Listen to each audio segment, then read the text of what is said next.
porque é preciso atualizar as informações sobre a possibilidade de uma delação premiada de Daniel Vorcaro.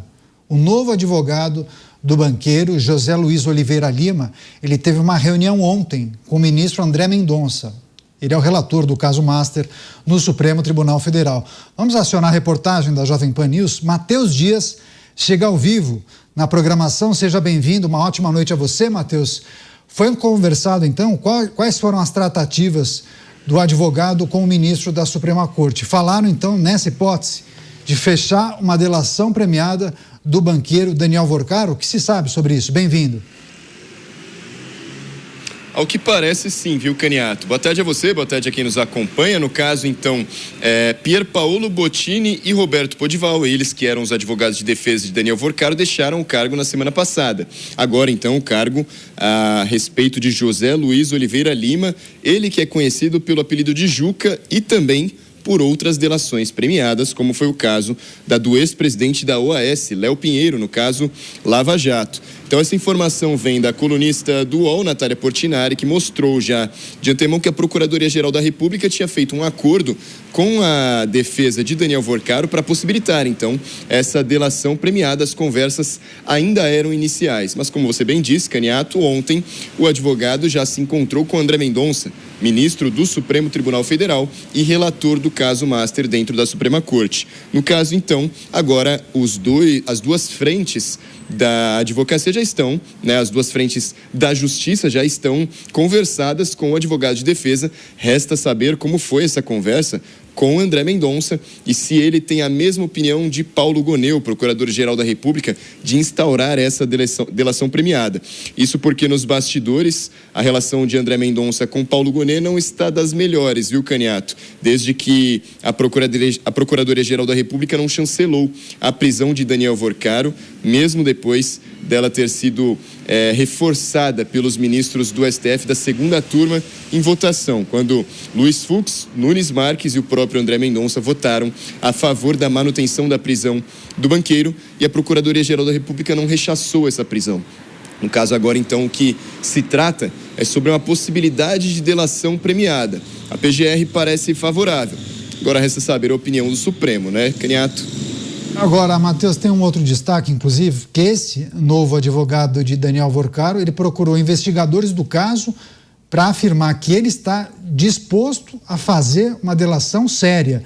É importante a gente destacar isso, porque havia uma informação, inclusive, de 2 dias atrás, que falava na possibilidade de Daniel Vorcaro fazer uma delação seletiva, ou seja, ele iria revelar somente algumas coisas referente ao esquema, ou pelo menos a participação de autoridades. O que se sabe sobre essa articulação do novo advogado de Daniel Vorcaro e a possibilidade de uma delação séria? O que significa isso, Matheus?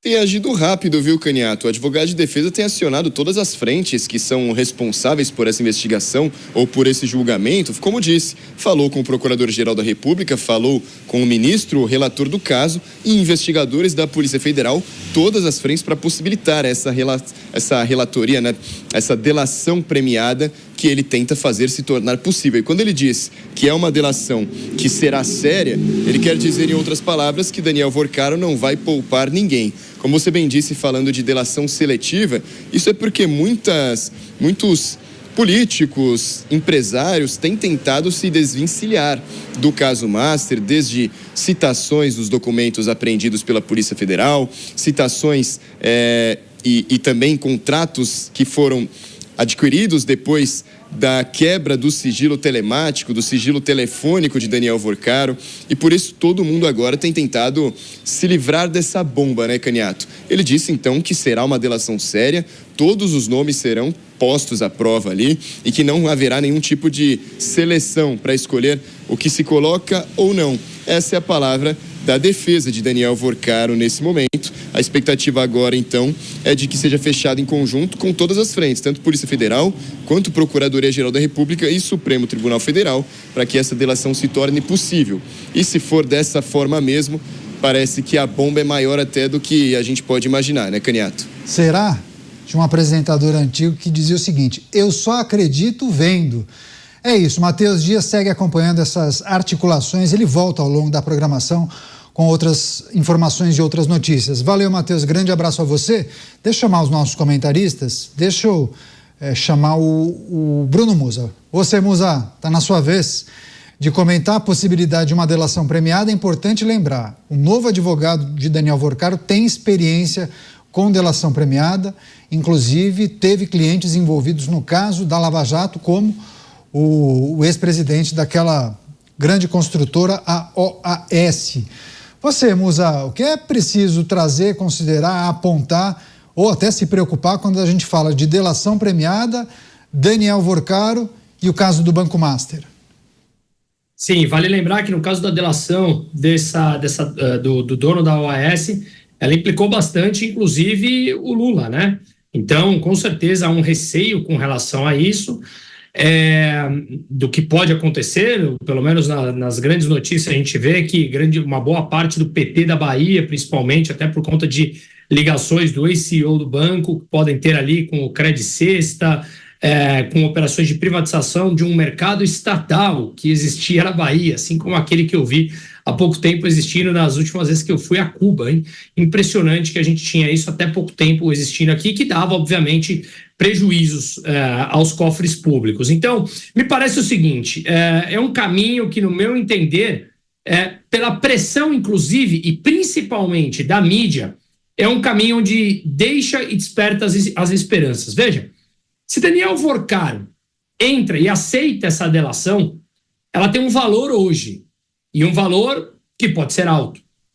Se de fato o que tem por sair com as novas investigações dos celulares que estão sendo analisados, se novos fatos comprometedores e provas robustas vêm à tona e se tornam transparentes para todo o público e para a mídia, noticiando como aconteceu agora com essa parte que foi divulgada das conversas, o valor da delação dele tende a zero.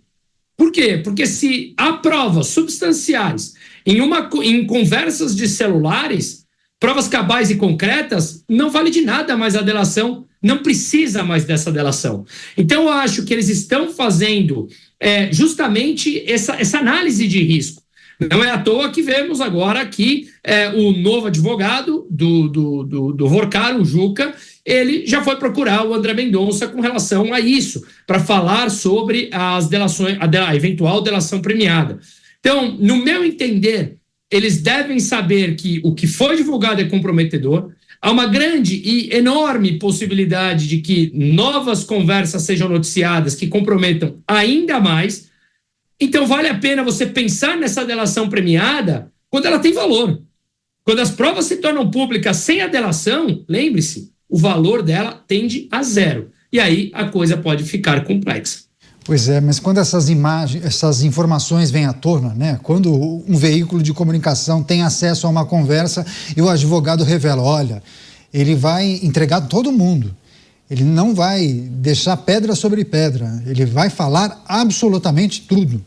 Ele está enviando um recado, né? Deixa eu passar para o Mota, porque muitos entendem o seguinte, quando vem essa informação para a imprensa, olha, ele vai revelar tudo na delação, muitos entendem que ele está dando o seguinte recado, resolvam vocês aí, resolvam, vocês têm um tempo para resolver, porque se não resolverem, se as pessoas envolvidas não tomarem as decisões, não resolverem a situação antes, aí sim a situação pode piorar. Por isso que muitos falam, em breve, muito em breve, um novo pedido de domiciliar vai ser formalizado e aí talvez o entendimento seja outro. Inclusive, talvez Daniel Vorcaro possa ir para casa.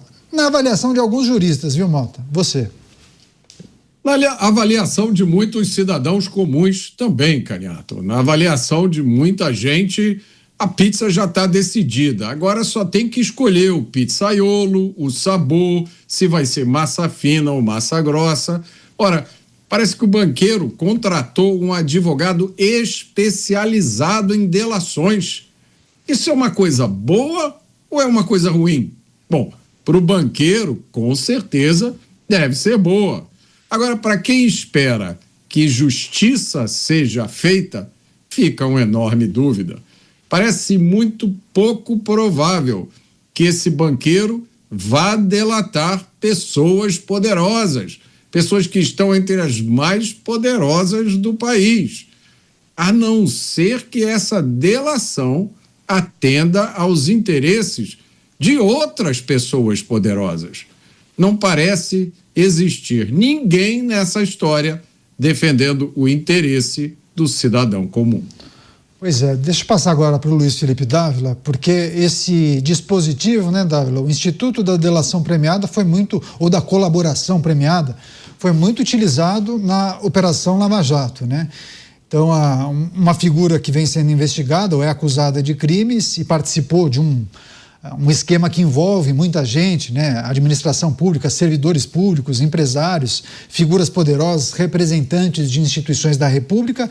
Ele conta tudo o que sabe, aponta o dedo para essas figuras, mas o simples fato de delatar não quer dizer que os crimes foram cometidos por essas pessoas. É preciso que provas corroborem com as informações da delação premiada. Se a delação indicar muitas pessoas, a gente pode colocar uma apuração em um processo que vai demorar mais de ano, não, Dávila? Caniato, mas nós temos de olhar a questão da delação de uma forma muito objetiva, como nós vimos, inclusive, no caso depois do 8 de janeiro, como isso aconteceu. Primeiro, a delação só dá resultado se o criminoso, ou o suspeito, no caso Vorcaro, está disposto a falar tudo. Por quê? Porque é evidente que a Polícia Federal hoje reúne um número de provas significativo, ou de indícios significativo, que vai toda hora questionar Vorcaro, que ele está deixando de falar alguma coisa, ele está sendo omisso. E a conduta do caso está nas mãos hoje de André Mendonça, do ministro André Mendonça. Então, Caniato, se ele não estiver disposto a falar tudo e for pego em contradição ou evitar comentar um dado que ele já tem ali os indícios, a prova, a delação pode ser cancelada a qualquer momento. E aí é Vorcaro que vai mofar muitos anos na cadeia. Então, Caniato, não dá para entrar num processo de delação premiada se a pessoa não estiver disposta a falar tudo, porque ela será questionada, ela terá de enfrentar dados, evidências, indícios muito fortes. Então, entrar para uma delação querendo poupar pessoas é correr um enorme risco que essa delação vai dar em água, e ao dar em água, quem vai pagar a conta sozinho é Vorcaro, que vai ficar na prisão e os outros vão continuar soltos, todos os outros envolvidos com o episódio do Banco Master. Então, eu não vejo como tentar fazer uma delação premiada meia boca. Não, vou falar um pouquinho, vou poupar uma pessoa ou outra. As evidências não deixam, e é esse o trabalho do ministro relator. Portanto, se esta é a disposição de Vorcaro, é melhor ele não apelar para a delação premiada. A delação premiada só se torna um ativo, neste caso, para Vorcaro, se ele estiver disposto a falar tudo, principalmente quando confrontado com as evidências. Pois é, mas há um receio recorrente de muitos juristas, principalmente, que analisam o caso do Banco Master. Quero até passar a palavra para o Bruno Musa.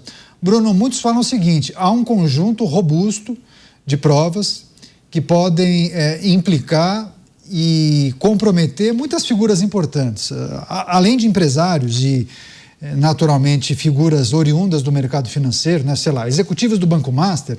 É preciso olhar para muitos servidores, né, representantes da República, né, figuras que trabalham em instituições estratégicas da República. E aí há uma indicação de que, se Vorcaro contar absolutamente tudo e o processo seguir rigorosamente como manda a Constituição, como manda a legislação, muita gente seria presa, mas muita gente mesmo. E pessoas de todos os lados, de muitos órgãos, de vários poderes da República. E quando a gente olha, por exemplo, para o Legislativo, figuras de todos os partidos, ou de muitos partidos, da esquerda, do centro, da direita. Pois bem, e qual é o receio? Olha, quando um caso envolve muita gente de todos os lados, a chance de um grande acordo é enorme. E aí, qual é o receio de juristas que estão debruçados analisando o caso do Banco Master? Os vazamentos. Os vazamentos acabam dando munição para os advogados cogitarem lá na frente a anulação de parte dos processos, até do processo na íntegra. Isso já aconteceu em um passado não muito distante. Musa, esse também é um ponto que a gente deve analisar com cuidado? Essa é uma preocupação sua? Claro, afinal de contas nós estamos em terreno onde a segurança jurídica ela é zero, não é nem tende a zero, ela é zero. A gente sempre tem aquela frase que é atribuída a Pedro Malan, que no Brasil até o passado é incerto, imagine o futuro. Então, claro que sim, se nós já temos esse caso de possibilidade de cancelar tudo, mesmo que respeite a Constituição, como grandes juristas já atestaram, imagine algo que está por vir e que supostamente tem o envolvimento das principais cabeças, dos principais partidos, das principais instituições de todos os poderes dentro da República. Então, claro que é uma viabilidade, claro que é uma possibilidade muito grande. Eu entendo que a grande mídia lá atrás, ela teve ali um fator importante até que, de fato, apoiou em certa parte a Lava Jato, mas depois eu não vi tamanha força como tem feito agora para mostrar determinadas aberrações que foram feitas ali ao longo do processo, desde que a maneira como o Lula foi solto e depois de tudo que ocorreu e que nos trouxe até hoje aqui. Mas dessa vez não, dessa vez por algum motivo que de verdade agora não importa, eles viraram um canhão justamente para isso. E quando eu falo canhão, eu estou falando as grandes mídias, de grandes alcances, né? Canais abertos, importantes no Brasil, de massificação das informações, que realmente transformou isso numa bomba ou numa pauta própria para eles. Podemos divergir, discutir, concordar em vários motivos, mas a verdade é que eles estão de fato batendo. E eu acredito que as pessoas, muitas delas, passam a estar bastante por dentro de um assunto por conta disso.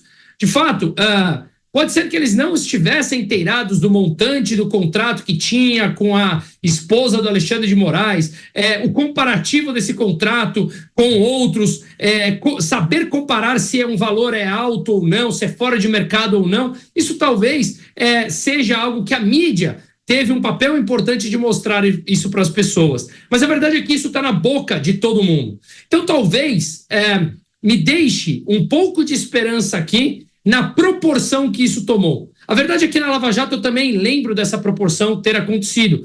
Mas nós tivemos algum tipo de punição. Claro que depois se transformou naquele escárnio, a Lava Jato cancelada por coisas simplesmente obscenas, devolução de dinheiro para quem assumiu ser corrupto, enfim. Mas, de qualquer maneira, chacoalhou o país. E eu acho que de chacoalhão em chacoalhão, cada vez mais as pessoas vão ficando cansadas de tudo que está acontecendo. Então, talvez um passinho a mais adiante de chegarmos num fim de acabar com essa desmoralização que o Brasil se transformou. O Musa toca em pontos importantes, mas agora eu preciso fazer um rápido break para a rede de rádios, é isso. Então, uma rápida paradinha, bem rápida mesmo, para você que nos acompanha pela rede de rádios. Eu sigo aqui nas demais plataformas, analisando essa situação com os nossos comentaristas. O Musa toca em um ponto importante sobre a cobertura, no geral, né? A cobertura que vem sendo feita pelos veículos de comunicação, e muitos identificaram uma virada de chave, uma mudança. Poxa, veículos que pareciam alinhados agora apontam o dedo. Deixa eu chamar o Mota rapidamente para a gente avaliar, analisar essa situação. Mota, questionamentos sobre a postura do judiciário não surgiram agora, né? A gente pode elencar muitos episódios de vários anos para cá. Então, não começou essa situação em que questionam a postura da instituição e de alguns integrantes, isso não começa com o caso do Banco Master. Mas parece que para alguns veículos, sim. O problema começou agora.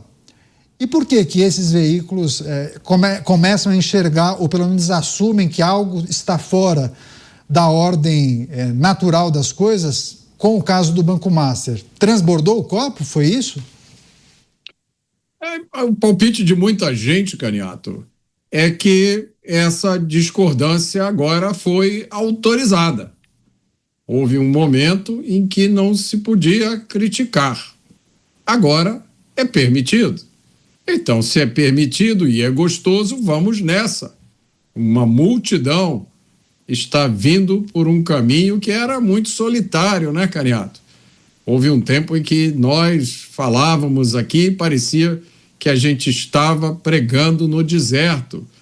Houve um tempo em que a gente tinha que ler coluna escrita por jornalista comentando as piores coisas que aconteciam no Brasil e dizendo: entenda como isso é bom. Houve um tempo em que o ativismo judicial sem qualquer medida era considerado no Brasil absolutamente necessário para salvar a democracia. O que mudou de lá para cá? Nada. O ativismo judicial continua o mesmo. É natural que um poder que não tem limites acabe seguindo em direção a coisas que não são recomendáveis. Existe uma frase muito famosa que fala sobre isso, do perigo do poder, né? O poder corrompe, o poder absoluto corrompe absolutamente. Essa frase já tem mais de um século de existência. Parece que ela foi feita para o Brasil de 2026.